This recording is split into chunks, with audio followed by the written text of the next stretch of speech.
Travis, I'll save everyone else the trouble by asking you about goaltending first. And I'm not expecting an update, but going forward, now that you've got back-to-back games coming up, potentially, if you get through game six, do you take a different approach with how you want to handle your goaltenders if Markstrom's available, just given the fact that Thatcher has now played in these playoffs?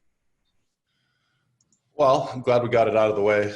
Um, I'm not going to comment on what goalies I'm playing, what night they're playing, I'll comment about the last night's game, but I'm not going to talk about who I'm starting. I've never done it. I'm not going to start now, but I understand you got to ask the question, and that's the way I'm going to answer it today. Next up, Ian McIntyre, Sportsnet. Travis, obviously, great game for Thatcher, especially under the circumstances, and Brock kind of broke through, and some of your top players were really good. But what do you talk to your team about the process of last night's game, or do you even talk to them about that and just sort of focus on the good parts? No, we're never a group that just sugarcoats things and talks about only good things. I think that's not how you improve. We'll talk about our game tonight. We'll go over things with our group. And there was some good things in the game last night, and ultimately there was a very good thing. So, our guys, they're smart. They know when they play well. They know what parts of the game they played well in, and a lot of times I'm giving them information that they probably already know. And we'll do a game review tonight. We'll talk about our game, and then we'll start to focus in on getting the win tomorrow, which is the next thing on our list. Is that's all we worry about now is improving and winning tomorrow. Joey Kenward, Sportsnet. Hi, Travis. Good job. Knowing that your team was facing elimination with a goalie that had never got a start, how impressed were you with your team's overall discipline, particularly just playing whistle to whistle, because that's not a situation I'm sure you want to be shorthanded a lot in with those circumstances? Yeah, I was happy with it for sure. When your discipline comes in a lot of ways, and obviously there's retaliation penalties. There's different types of penalties that you're going to take, especially against a fast team, and that has a good power play. So we also defended in our own zone, a fair amount last night, and that makes you tired. So discipline comes when you're tired as well. It's hard not to take penalties when you're defending and you're tired. And we had a couple extended shifts that obviously we'd like to have back, but we did a good job just keeping them to the outside and not taking a penalty, which happens a lot when teams get tired. Jay Janauer, Global. Travis, good morning. I wanted to pick your brain about today's young player, and specifically yours. You were asked the last couple of days, did you have to say anything to the guys? Were you worried about, them stepping up, and you've shown ultimate confidence in them. What is it about today's young player where we can see a guy like Brock Besser, who's so coachable, to work on the little things, to see Petey in that drive, to see Quinn, even though he's been targeted, continue to play the game that he has? Is it the makeup of today's younger player, the way that they've been coached? Is it the player themselves? What is it about today's younger player that allows them to succeed? Yeah, we've got good young players, Jay. I like them a lot. They're humble and they're very coachable. Ben Kuzma, Post Media. Hey, Travis. Demko told us last night that he has no trouble sleeping. He sleeps like a baby because he eats well. He goes to bed at 10:05 or 10:10. Doesn't stay up all night worrying about the opposition. How much do you think the fact that Travis, he's such a cerebral guy. We know he loves to study human development. He has all these degrees. Do you think that's an advantage to have a guy who's so wired the right way mentally to come into a game like last night and perform? Well, I think it definitely helps. I think, Demmer's also matured a lot. Like any young player, he's been a pro now for I think 3 or 4 years now. So, he's a different player mentally than he was when he was a rookie. I see it night and day.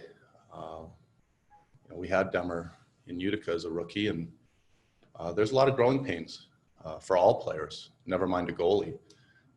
Physically, he's obviously a better goalie now, and that also takes time in goaltending. But I think Demmer's a smart guy.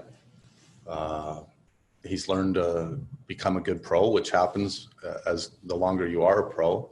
Takes his craft seriously, works hard at his game, and it was good to see him. He was ready last night. He was sharp. He looked. His demeanor was calm, and that's a calming effect on a team as well. Patrick Johnston, Post Media. Travis, we know not every shot is made the same. Do you have any concerns about the quality of shots you guys have been giving up? What are you insinuating that we're giving a lot more high quality shots now, or is it in general? Well, yeah. I mean, there was a lot of scoring chances, and your goalies have been playing well, but feels like you're playing with fire a little bit in that sense. It's a good team over there. They're going to create some chances. Said it last night. I didn't think we were at our best, but I'm never going to criticize a win too harshly. But we're always going to look to make adjustments, and you're not always going to win pretty in the playoffs. We'll take that win. We'll learn from it. We'll move on and be ready to play tomorrow night. Mike Moriali, NHL.com. Hey, Travis. I hopped on a little late, so apologies if you've answered this. But in what ways, if any, has JT Miller exceeded your expectations? Man, I feel like it's not just now. Whenever you trade for a player, especially a guy that's in the other division, you haven't seen a whole lot. You've watched him. You think you know him. You try to do your homework on a player, but he's brought a lot of different attributes to our team. I think we knew what we had as far as what we hoped we had in his skill department, and that he was a competitive guy. But he's I think he's excelled in the role that he's been put in. He'd probably never been in this type of role where he was one of the key figures on the ice, playing in a first line role. A go-to guy, but not just on the ice. I think he's grabbed the bull by the horns and off the ice as well. He's taken a leadership approach with our group, and he's brought a swagger to our team. He wants to win badly, and I think younger teams, you need a few of those guys around that are very competitive and also very skilled. So yeah, he's brought a lot to our group. Ian McIntyre, Sportsnet. Hey, Travis, I know you've mentioned response a few times, and typically that's after you lose a game and you want a response, and you've explained that a response doesn't necessarily mean winning the game, but it means a better effort. Right. Do you think you'll get a better performance from your team? Do you think there won't be such a disparity in shots and scoring chances in the next game? Yeah, I hope. I mean, I'm hoping we play a better game. I thought we didn't play our best game last night. I thought the third period was our best period. But you know what? Sometimes you find ways to win hockey games too, and that's responding. We didn't find a way to win a game in Game 4, and we probably played a better hockey game. But our group's resilient. They didn't quit. They hung in there. They took some shots, and then we found a way to win a hockey game. And a pessimistic person can say we didn't respond. An optimistic person could say that, you know what, we responded in a way that we found a way to win a hockey game. And our guys also understand that sometimes you're going to play really good. We've talked about it, and we talk about it during the season a lot. And you don't win, and sometimes you're going to win some games, and especially in playoff hockey, when you find a way to win a game that you probably shouldn't have, it's not just luck. It's compete. It's buying in as a group. It's blocking a shot. Obviously, your goalie is part of that, a big part of it. Demmer was great last night.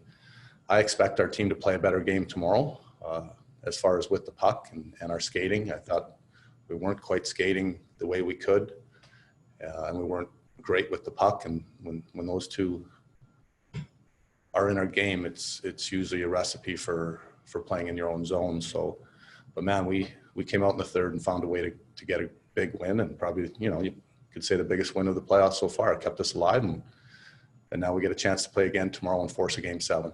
And again, I say it a lot. I got a lot of belief in our group, and they'll be ready to go tomorrow. And one way or the other, I'm not going to guarantee that they're going to play an unbelievable game, but they're going to be there to win it.